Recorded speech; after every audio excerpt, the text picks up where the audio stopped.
रखता हूं, उसके बाद कार्यक्रम को आगे बढ़ाएंगे। कैमरा ऑन है।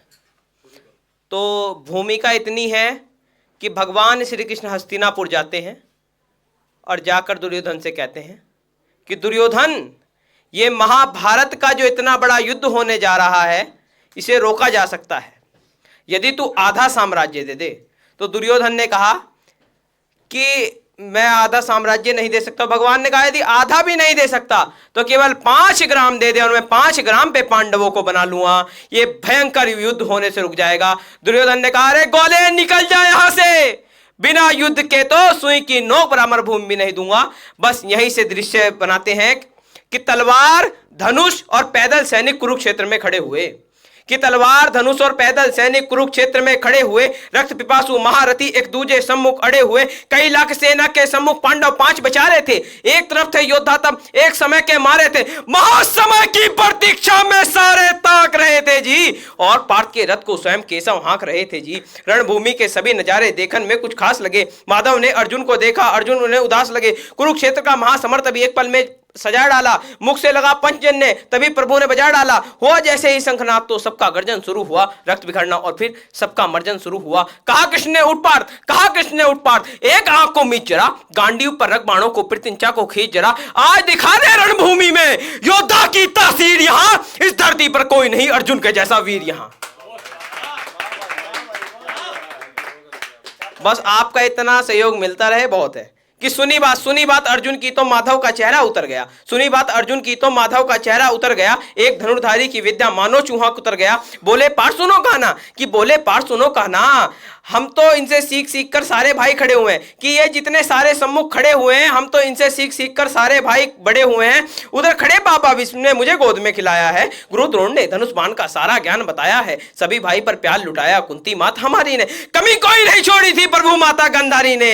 अरे जितने गुरुजन खड़े हुए हैं, ये जितने गुरुजन खड़े हुए हैं सभी पूजने लायक हैं। माना दुर्योधन दुशासन थोड़े से नालायक हैं, मैं अपराध क्षमा करता हूं, बेशक हम छोटे हैं, ये जैसे भी आखिर माधव सब ताऊ के बेटे हैं।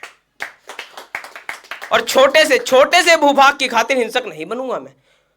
इंद्रप्रस्थ के इतने बड़े साम्राज्य को अर्जुन भूमि का छोटा सा टुकड़ा बता रहा है कि छोटे से भूभाग की खातिर हिंसक नहीं बनूंगा मैं, स्वयं ताककर अपने कुल का निज विध्वंसक नहीं बनूंगा मैं। अरे खून सने हाथों को होता राजभोग अधिकार नहीं, परिवार मार के गद्दी मिले तो सिंहासन से उकार नहीं।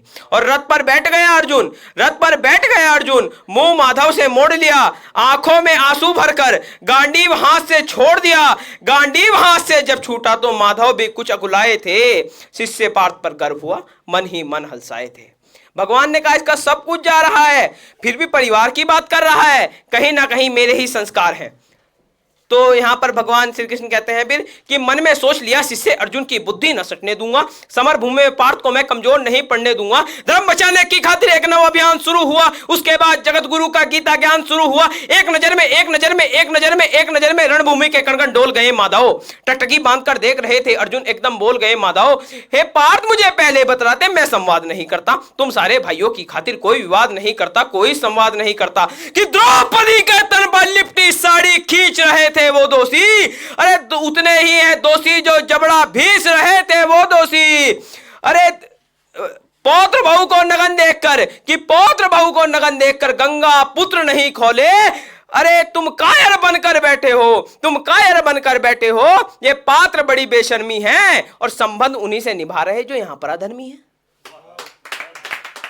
कि हे पांडु के पुत्र, हे पांडु के पुत्र, धर्म का कैसा कर्ज उतारा है, सोले होने थे आंखों में और बहती जल की धारा है। धन्यवाद।